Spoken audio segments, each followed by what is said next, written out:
병원교회에서 지난주에 세례식과 성찬식이 있었습니다. 이제 세례를 받아 처음으로 성찬에 참여한 분들은 이제 모든 것이 다 생소할 것입니다. 제가 세례를 받는 분들에게 자주 드리는 말씀이 있습니다. 우리가 세례를 받는 것은 다 알아서 졸업하는 것처럼 받는 것이 아니라 코 올리는 어린아이를 데려다가 초등학교에 입학하는 입학식과도 같다라고 합니다.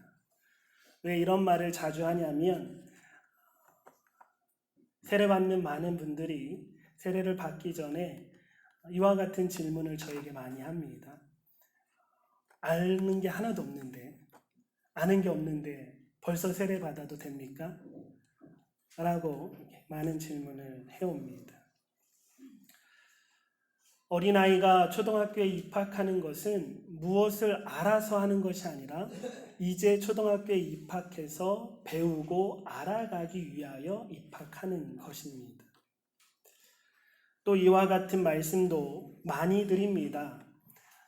알아서 믿는 것이 아니라 믿어야 알아집니다. 믿어야 깨달아져 갑니다. 초등학교에 입학해서 배우고 공부하고 숙제하고 혼나고 이러면서 우리가 배우는 것처럼 우리가 믿음으로 그 믿음을 고백하고 신앙생활하면서 우리는 조금씩 하나님의 말씀을 알아가는 것이고 하나님의 마음을 알아가는 것인 줄 믿습니다. 그러나 알아야 믿어진다라는 말도 틀린 말은 아닙니다. 알아야 믿어진다. 오늘은 이 주제를 함께 나누어 보도록 하겠습니다. 기독교는 믿는 것과 아는 것 중에 무엇이 더 중요하다 할까요? 믿는 것이 중요하다라고 강력하게 말하는 사람들이 있습니다. 예수님은 믿는 자에게 능치 못함이 없다라고 분명히 말씀하셨고요. 또 히브리서 말씀에 보면 믿음이 없이는 하나님을 기쁘시게 하지 못한다라고 말씀하고 계십니다. 그리고 로마서를 비롯한 모든 신앙 성경에서 우리가 핵심 가치로 갖고 있는 구원에 관한 핵심 가치로 갖고 있는 슬로건이 오직 믿음으로입니다. 그러나 한번 생각해 봅시다. 그 믿음에는 분명한 내용이 있어야 하고 그 믿음에는 분명한 아는 지식이 있어야 한다는 것입니다. 죄인된 우리 사람은 어떤 습성이 있냐면 어떤 성향이 있냐면 내가 믿고 싶은 대로 믿고자 하는 성향이 있습니다.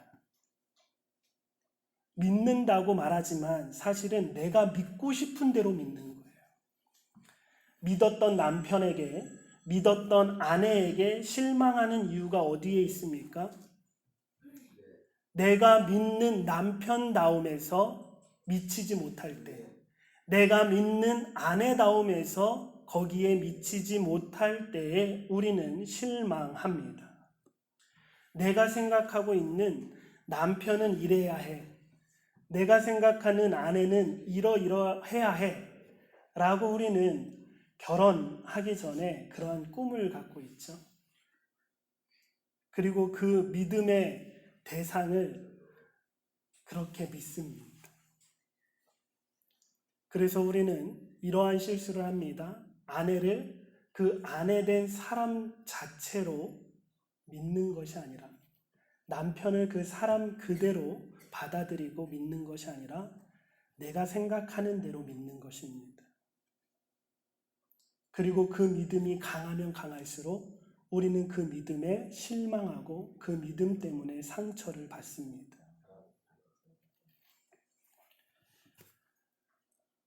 그 사람에 관하여 우리가 온전히 알아가려고 하지 않고 그 한 사람에 대하여 온전히 이해하려고 하지 않는다면 우리는 오히려 그 믿음 때문에 상처받을 것입니다.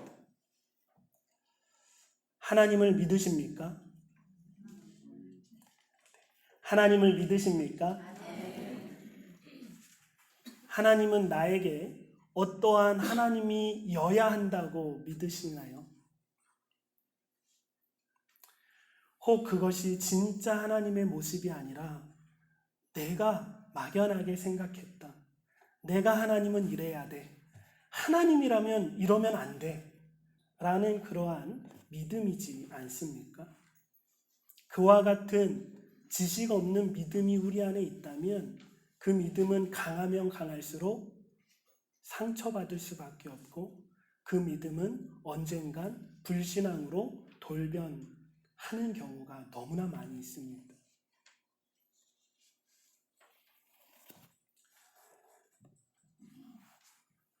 하나님을 아는 지식이 우리 안에 바로 있어야 되는 줄 믿습니다.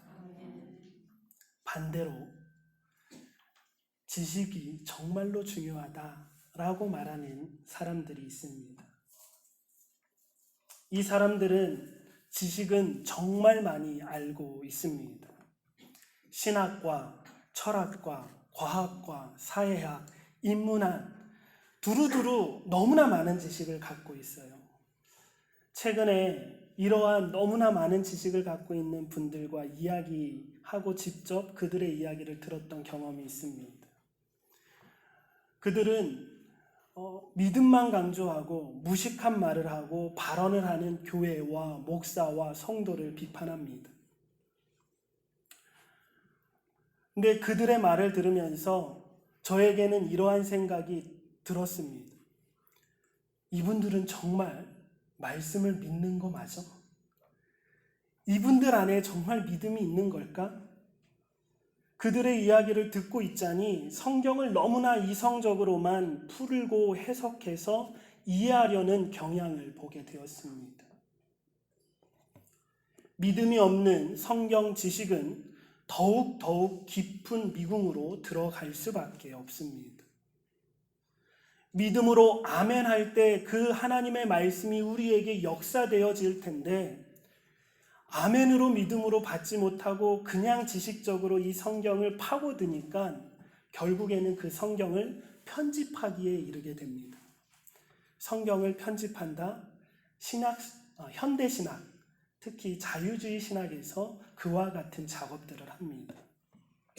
구약 성경을 신화로 만들어버리고요. 신약 성경에서는 무엇이 예수님이 진짜 일이었고 말이었고 이거는 예수님의 가짜 얘기야.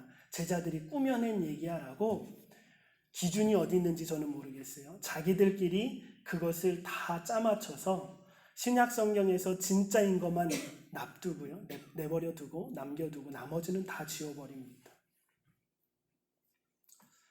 이처럼 현대 신학만 보더라도 믿음이 없는 지식이 얼마나 위험한 것인지를 우리는 알 수 있습니다.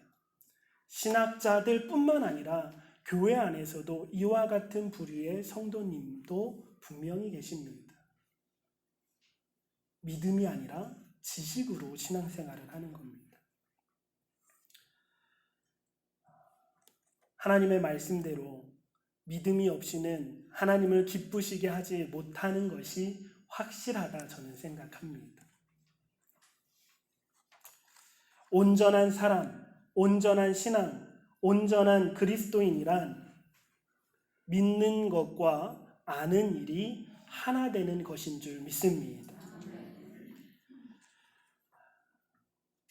오늘 본문 13절 말씀입니다. 우리 함께 큰 목소리로 읽겠습니다. 시작. 우리가 다 하나님의 아들을 믿는 것과 아는 일에 하나가 되어 온전한 사람을 이루어 그리스도의 장성한 분량이 충만한 데까지 이르리니. 아멘. 하나님의 아들을 믿는 것과 아는 일이 하나가 되어야만 온전한 사람이 되는 줄 믿습니다. 하나님의 아들을 믿는 것과 아는 일에 하나가 되시기를 주님의 이름으로 간절히 축복합니다.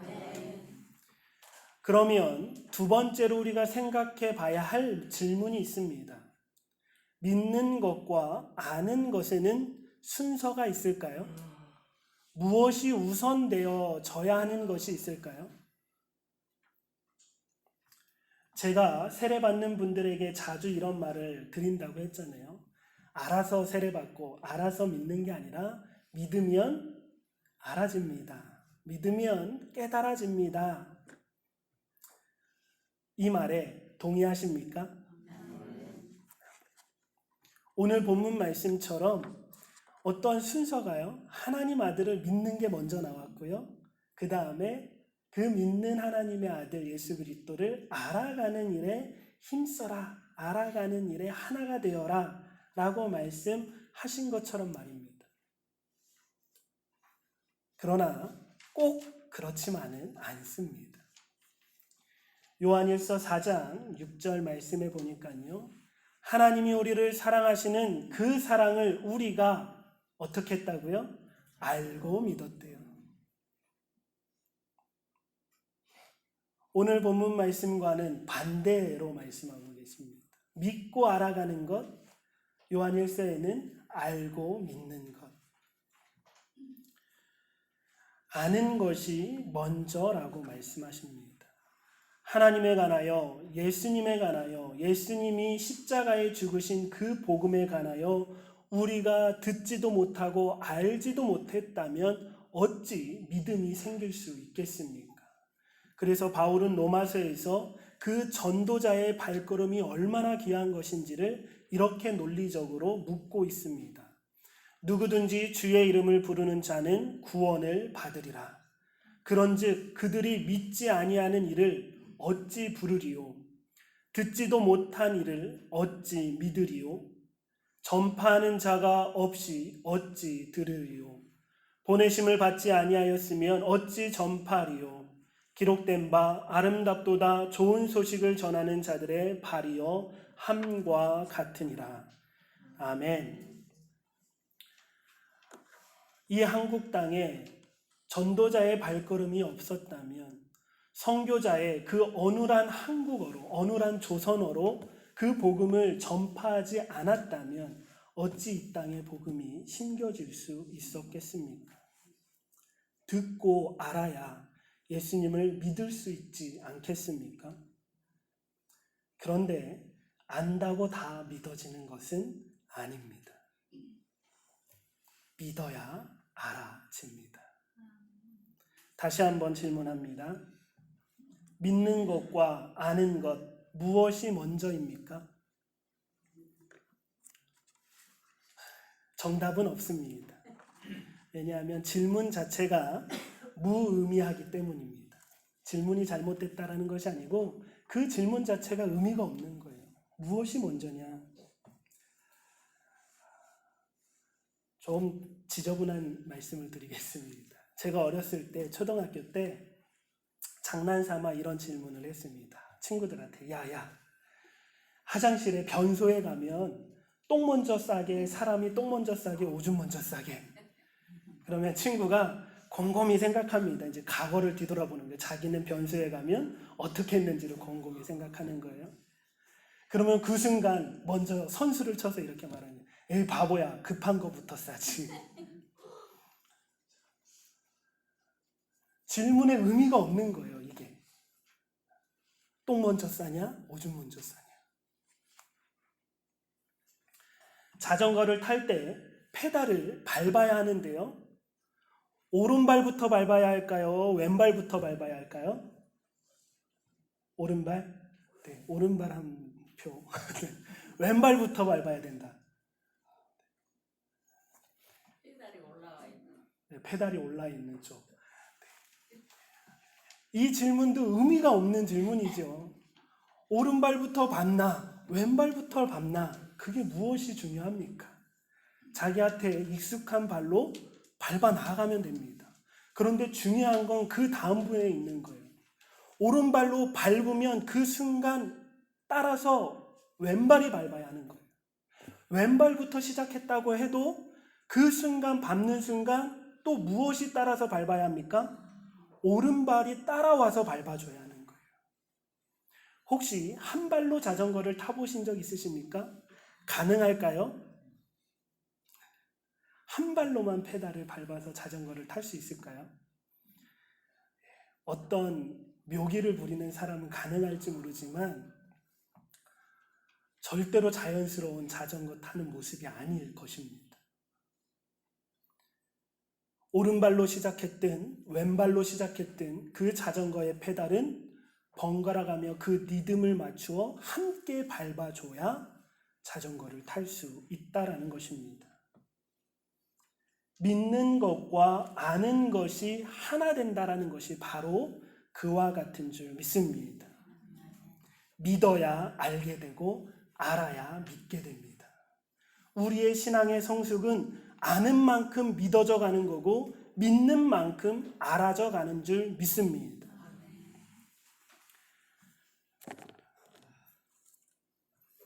또 신앙의 성숙은 이 둘이 하나가 되는 그곳까지밖에 잘할 수 없음을 기억하셔야 합니다.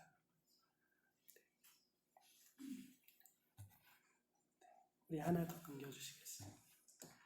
믿는 것과 아는 것이 하나 되어 잘하는 그만큼만 우리의 영적인 성숙이 가는 겁니다. 마치 기찻길과도 같습니다. 기찻길이 두 길이 같이 뻗어가는 만큼 기차가 가잖아요. 근데 만약에 한쪽 길은 쫙 뻗어져 있는데 한쪽 길은 중간에 뚝 잘렸다라고 생각해 봅시다. 그러면 기차는 어디까지 갈 수 있죠? 쭉 잘린 거기까지만 가는 거야. 한쪽이 아무리 길어도 한쪽이 서울부터 부산까지 이어졌다 할지라도 그 다른 한쪽이 수원까지 뿐이 안 이어졌다면 기차는 수원밖에 못 가는 것입니다. 우리의 신앙의 성숙이 이와 같은 줄 믿습니다. 믿는 것과 아는 것. 본문의 말씀처럼 사랑하는 성도님 모두가 온전한 사람을 이루어 그리스도의 장성한 분량에 이르시기를 주님의 이름으로 간절히 축복합니다. 나무가 쑥쑥 자라는 6월입니다. 우리의 영적인 속사람도 그 나무처럼 하루가 다르게 쑥쑥 성장하기를 간절히 소망합니다. 때로는 너무나 더디게 보이는 이 성장 때문에 우리는 자기 자신에게 실망할 때가 있습니다. 그러나 믿는 것과 아는 일에 하나가 되도록 말씀과 기도와 찬양으로 우리가 그것을 멈추지 아니하고 포기하지 않는 한 이 영적인 슬럼프를 지나 언젠가는 이 6월처럼 우리의 영적인 성숙이 쑥쑥 커가는 계절이 오게 될 줄 믿습니다. 포기하지 마시길 바랍니다. 믿는 것과 아는 일에 끝까지 우리는 하나 되어야 합니다. 마음의 상처를 입고 우울할 때에도, 정말 힘든 시간을 보내고 있을 때에도, 그러한 시간에는 우리가 다 경험해 보죠. 기도도 안 나옵니다. 말씀을 읽어도 그 말씀이 들어오질 않습니다. 하얀 건 종이고 검은 건 글자로만 인식이 될 뿐입니다. 기도를 하고 말씀을 읽고 찬양을 해도 우리의 머리는 온통 근심과 걱정일 때가 너무나 많이 있습니다. 그럼에도 불구하고 우리는 이 훈련을 포기하지 말아야 될 줄 믿습니다. 말씀과 기도와 찬양과 또 이 귀중한 예배 시간을 통하여 믿음과 하나님을 알아가는 지식을 날마다 쌓아가야 합니다. 며칠 전 저희 부부의 상황이기도 했습니다. 저희 사모가 이런 고백을 했습니다. 꾸준히 정해진 분량대로 하루하루 성경을 읽어오던 그 성경 말씀을 억지로 읽었던 기간이었습니다. 왜냐하면 마음에 상처가 있었고 너무나 우울했고 그 우울한 감정에 사로잡혀서 마치 웅덩이에 빠진 것 같은 그 상황 속에서도 기도가 나오지 않는다고 고백합니다. 말씀을 읽어도 눈에 들어오지 않는다고 합니다. 그래도 그 말씀을 읽었더니 며칠 후에 이런 고백을 합니다. 그래도 억지로라도 말씀을 읽고 억지로라도 기도를 했더니 결국은 하나님이 말씀으로 위로해 주셨어. 말씀으로 다시 한번 그 감정의 웅덩이에서 빠져나옴을 고백하게 됩니다. 그 똑같은 시기에 힘들었던 저도 하나님은 꿈으로 저에게 위로의 말씀을 주셨습니다. 자전거 페달을 밟지 않으면 자전거는 멈추고 넘어지고야 말 것입니다. 페달을 오른발, 왼발 리듬을 맞추어 밟아 나아가듯 하나님의 아들 예수 그리스도를 믿는 것과 아는 일에 하나가 되어 온전한 사람을 이루어 그리스도의 장성한 분량에 이르는 저희 모두가 되시기를 간절히 소망합니다. 우리는 연약하여 또 넘어지고 약해지고 근심하고 걱정하며 살아갈 수밖에 없습니다. 그러나 우리를 도우시는 아버지 하나님이, 우리의 목자 되시는 예수님이 우리 가운데 임재하셔서 역사하시기를 간절히 원하시는 성령 하나님이 늘 나와 함께 계시는 줄 믿습니다. 내가 하나님을 보지 못하고 느끼지 못하는 그 순간에도 하나님은 내 곁에 계심을 고백하시길 주님의 이름으로 축복합니다. 다시금 우리의 쓰러졌던 영적인 자전거를 일으켜 세워 믿는 것과 아는 일에 그 양페달을 힘차게 밟아 나아가는 저희 모두가 되시기를 주님의 이름으로 축복합니다. 함께 기도드리겠습니다.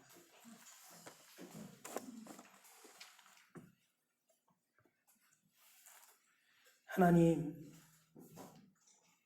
우리는 연약합니다. 주님의 뜻을 이루며 살기에 너무나 부족합니다. 하나님, 우리는 넘어집니다. 오늘 하루 또 실수합니다. 그러기에 주의 긍휼을 구하는 죄인으로 주님만을 바라봅니다. 한없는 주님의 은혜 이 온 땅에 충만하게 부어 주옵소서. 충만하신 은혜와 선포해 주신 말씀으로 우리 모두 하나님의 아들을 믿는 것과 아는 일에 하나가 되게 하여 주옵소서. 믿는 것과 아는 것이 온전히 하나 될 때 우리의 신앙이 그리스도의 장성한 분량에 충만한 데까지 성숙해져 가는 길임을 깨닫습니다. 연약하여 또 넘어지고 또 실수하여도 다시금 예수 그리스도를 믿는 것과 아는 일에 힘을 다하는 저희 모두가 되게 하여 주옵소서. 말씀과 기도를 쉬지 않겠습니다. 늘 언제나 찬양하며 살겠습니다. 하나님 아버지 도와 주옵소서. 선한 목자이신 예수님, 우리를 인도하여 주옵소서. 성령 하나님, 우리 가운데 임재하셔서 능력으로 역사하여 주옵소서. 우리 주 예수 그리스도의 이름으로 기도드립니다.